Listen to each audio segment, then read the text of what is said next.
Believe me when I tell you it was a struggle of whether or not I was going to do a video about this topic or not. Believe me, because the whole thing just confused the hell out of me.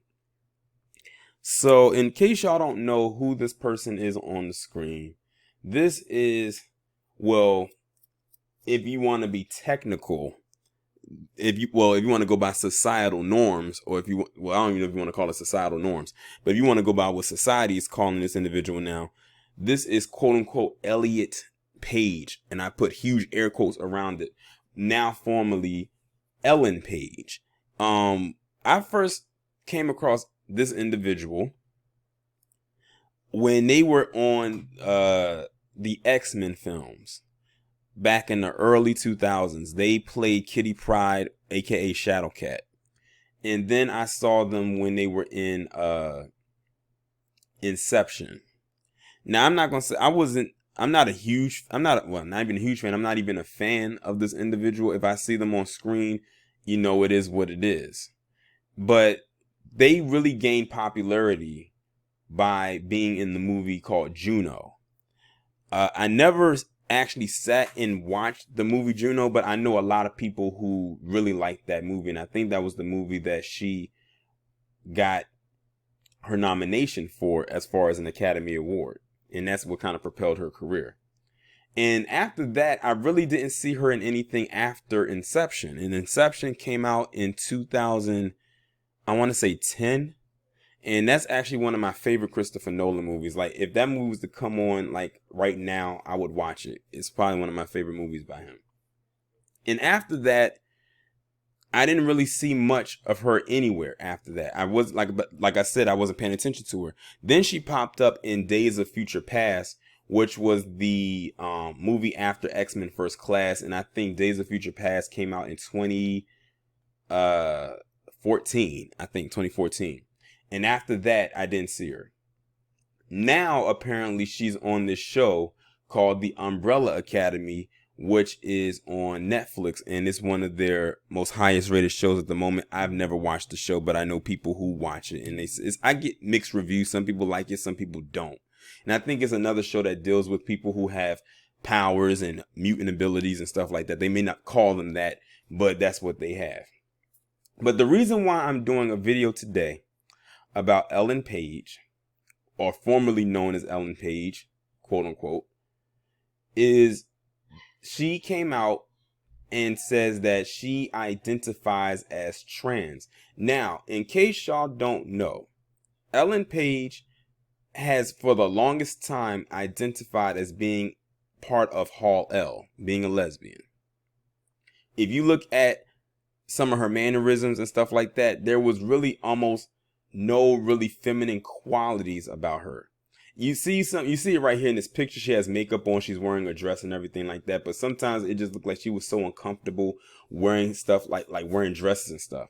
And then over time you start to see her wear suits and everything like that, sort of like what Ellen would wear. And I'm talking about Ellen DeGeneres.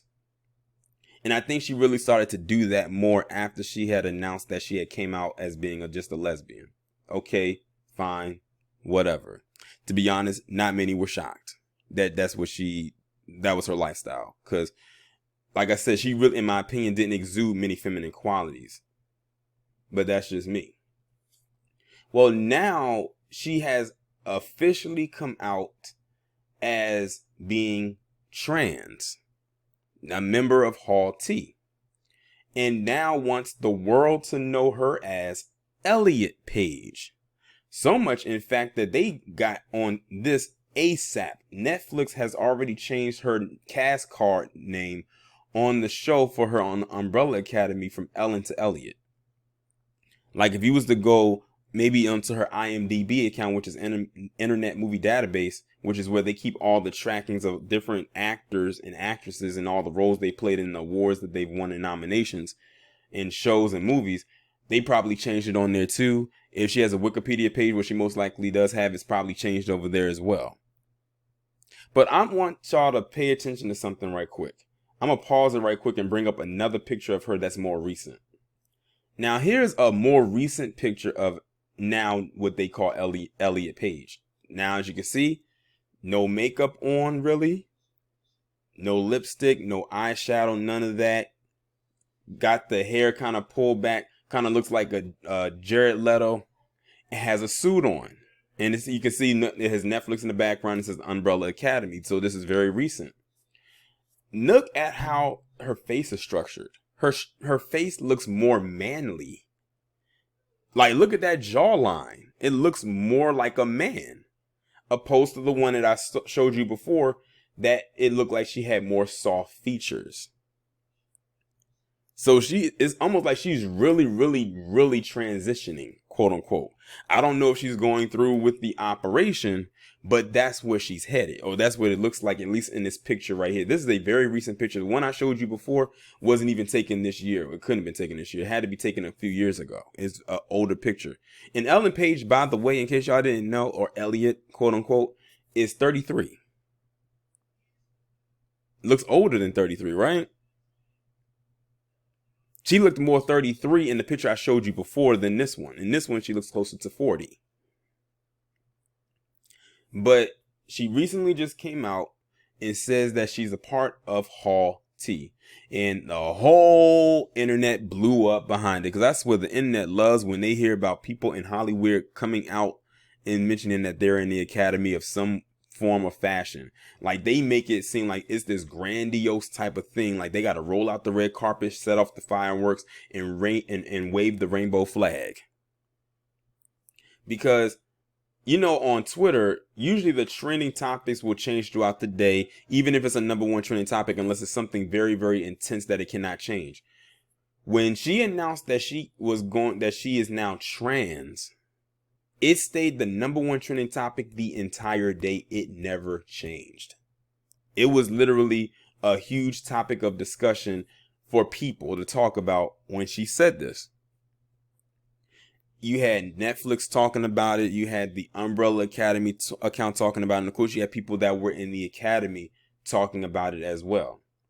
But she released a statement about her recent transitioning. And if I can find it, I'm going to read to you what it says. Okay, I have found it. And this is what it says. Hi, friends. I want to share with you that I am trans. My pronouns are he/they, and my name is Elliot. I feel lucky to be writing this, to be here, to have arrived at this place in my life. I feel overwhelming gratitude for the incredible people who have supported me all along this journey. I can't begin to express how remarkable it feels to finally love who I am enough to pursue my authentic self. I've been endlessly inspired by so many in the trans community. Thank you for your courage, your generosity, and ceaselessly working to make this world a more inclusive and compassionate place. I will offer whatever support I can and continue to strive for a more loving and equal society. I also ask for patience. My joy is real, but is also fragile. The truth is, despite feeling profoundly happy right now and knowing how much privilege I carry, I am also scared. I am scared for the invasiveness, the hate, the jokes, and of violence. To be clear, I am not trying to dampen a moment that is joyous and one that I celebrate, but I want to address the full picture. The statistics are staggering. The discrimination towards trans people is rife, insidious and cruel, resulting in horrific consequences. In 2020 alone, it has been reported that at least 40 transgender people have been murdered, the majority of which were Black and Latinx trans women. Let me stop right there. Because I noticed that whenever people who are in the academy, specifically in Hall T, when they mention those statistics like that, they're usually always off. And 40 people, now, don't get me wrong. If there's a murder that did occur,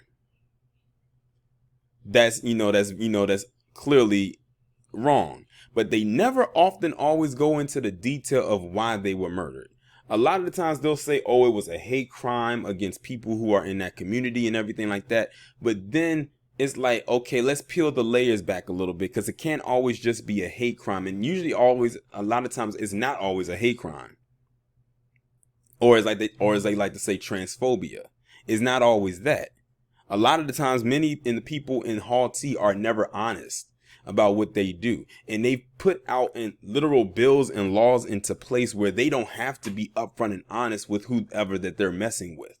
California is a perfect example of that.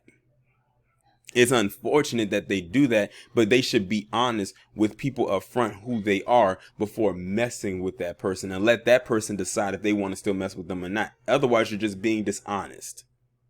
And at that point, if something happens to you, you put yourself in that very dangerous position, but they don't talk about that and they don't go into that. And when you try to bring that up, they'll dismiss it and say that you're this and that phobic. They use that as a shield. You should have seen the amount of comments that I saw on Twitter when people were just questioning, how is she doing this? Like, how is she, claiming to be a lesbian and part of the trans community at the same time? And people were saying, oh, stop being transphobic. You're being this, you're being that. They were just asking a simple question. They weren't coming at it from a place of malice. But see, this group is extra sensitive, and a lot of times for no reason. That's why we keep saying there's definitely an agenda behind this. They get real mad when you say that word agenda, because even they know it's something going on. But they also mention, it says Black and Latinx trans women. When I was looking through some of the comments, a lot of the people who are in the Latino community were upset that she said Latinx, because a lot of them don't like that term.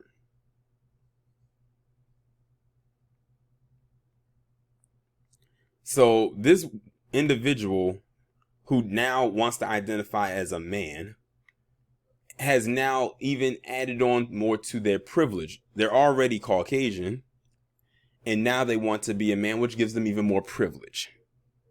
And people were asking, it was a good question someone asked. So does that mean that now that she identifies as a man, does that mean she's going to get roles that are meant for men? And I had saw someone left a comment. They said, well, she has the choice to, if she wants to play. Well, first off, will she still get roles as a woman? I think that's what the person asked. They said, well, because she's considered to be non-binary, she can play a man or she could play a woman. Hold on, time out. She came out and said that she wants to be identified as a man, part of the trans community. So how is it that she's allowed to play what she used to identify as and what she now currently identifies as? That's double dipping. And it's unfair to a man who they want for that role, but they give it to her just because she doesn't go by Ellen anymore. She goes by Elliot and calls herself a man. But see, a lot of people don't take that into consideration, and when you call that out, they get offended. Let me continue. To the political leaders who work to criminalize trans health care and deny our right to exist, and to all those a massive platform who continue to spew hostility towards the trans community, you have blood on your hands. You unleash a fury of vile and demeaning rage that lands on the shoulders of the trans community, a community in which 40% of trans adults report attempting suicide. Enough is enough. Another thing they don't talk about is why a lot of them do attempt suicide. It's not because someone is hating on them. A lot of the time it's because they can't handle the pressure of what they put themselves through. I find that a lot of people in that community do not take accountability for their own actions, so they project it, and that's why they keep saying phobia this and phobia that, or you're this phobic or you're that phobic. It says, enough is enough. You aren't being quote unquote canceled. You are hurting people. I am one of those people, and we won't be silent in the face of your attacks. I love that I am trans, and I love that I'm queer. And the more I hold myself close and fully embrace who I am, the more I dream, the more my heart grows, and the more I thrive. To all trans people who deal with harassment, self-loathing, abuse, and the threat of violence every day, I see you. I love you, and I will do everything I can to change this world for the better. Thank you for reading this. All my love, Elliot. And that's what she said. Now, see, they probably gonna get mad at me because I referred to Elliot, quote unquote, formerly known as Ellen, as she. Why aren't you using the proper pronouns? It's he, they, not she.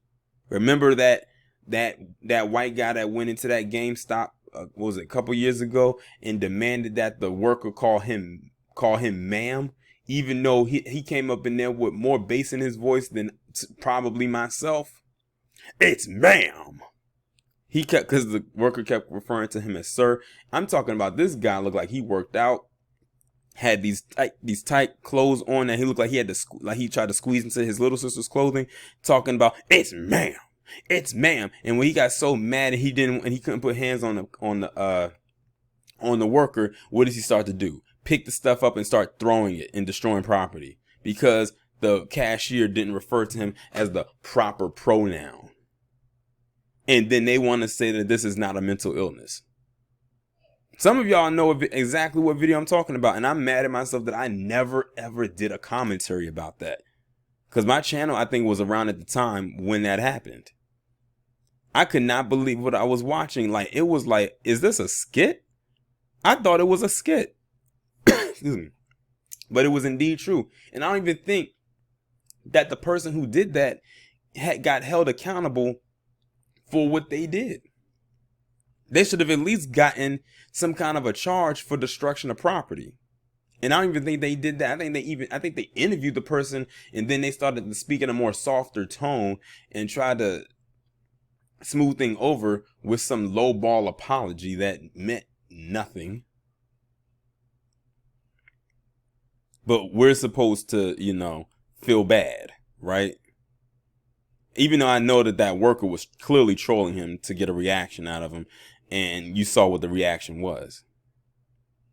But back to Ellie and Elliot. And they probably mad because I said that.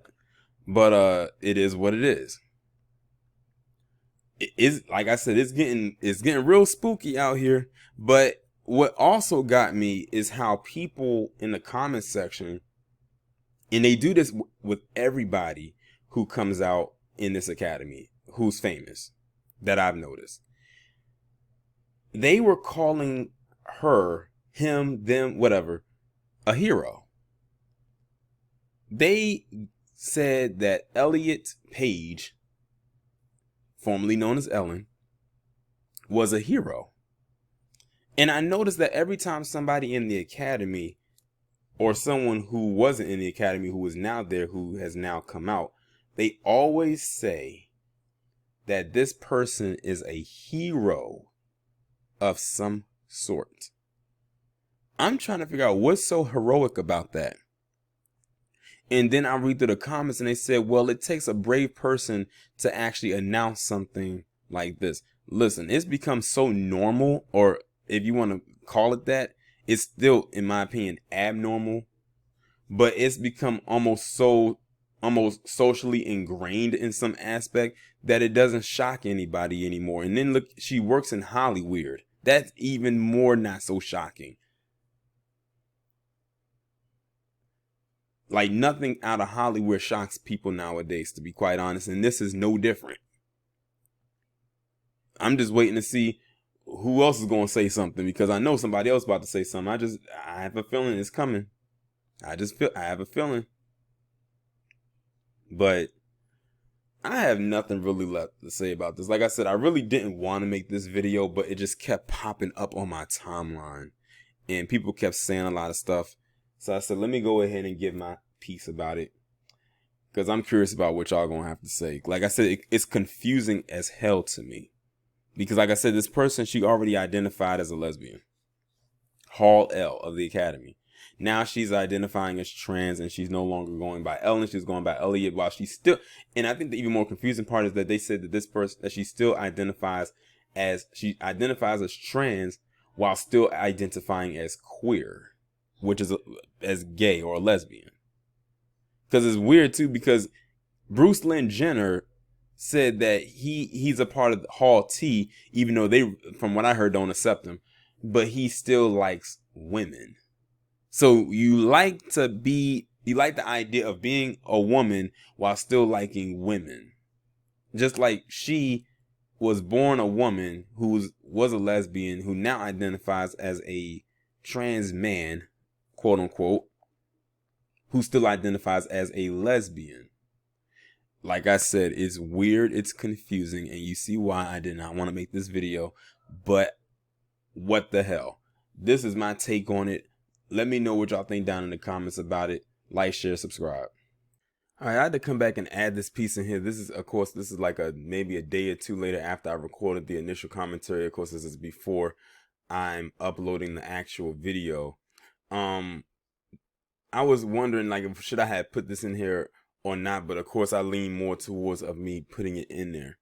Isn't it amazing how they immediately, the Academy and people who are supporters of the Academy immediately wanted people to refer to who we now know formally as Ellen Page, who people now acknowledge as Elliot Page, how immediately the day that they announced that they were changing or they were trans, immediately that day, they expect people to overnight, and probably not even overnight, but within that day, to refer to Ellen Page as Elliot the day of their announcement, and then to refer to them by pronouns of he and they and them, and not she, her, and whatever else.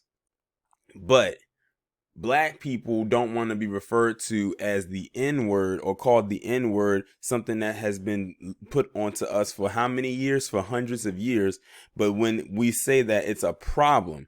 Or the other N-word with the one with the A. They'll say, oh, well, everybody uses it. It's used in a song and everything like that. But then when we get outraged behind it or we get offended by it, they be like, oh, you're being too sensitive. That's something I've noticed a lot when it comes to the Academy. They expect you to change your stance on a particular person the minute they say that they don't want to be referred to this anymore. All they got to do is say, I don't want to be called this and that anymore. Call me this. Okay, we'll do it. And they'll jump at it and do it, and then get mad at you if you do not comply with what they want. And by they, I'm not talking about necessarily the person that has made the change. I'm talking about their supporters. If you don't believe me, just look through the comment section of when people found out about who we now know as Elliot Page, and watch how some of the people who were genuinely confused about how or what to refer to them as, and how you had people jump out at them and like literally come at their neck ready to bite their head off, when some of them were genuinely confused because in their minds they were just trying to be funny, when for the most part, many of them were really confused. A lot of people, when I was reading the comments, did not know what was going on. So they needed clarification. They got mad because the people wanted clarification on this person's status and wanted to be clear because they didn't want to offend anybody. But they got sensitive, but then had the nerve to say that we're sensitive. That's just something I wanted to point out.